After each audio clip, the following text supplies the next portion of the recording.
আজকে আমরা বাংলাদেশ জাতীয়তাবাদী দল বিএনপির মনোনীত এই সুনামগঞ্জ সদর এবং বিশ্বম্বরপুর সংসদীয় আসন 4 এর দলীয় প্রার্থীর পক্ষে আজকে আমরা মনোনয়ন জমা দিছি।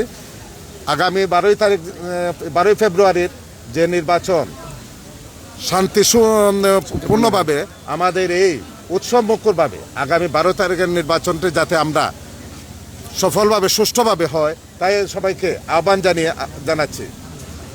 আল্লাহ হাফেজ। কোন বক্তব্য আছে কেউ?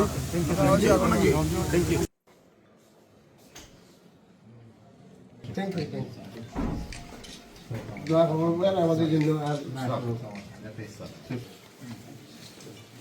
আমরা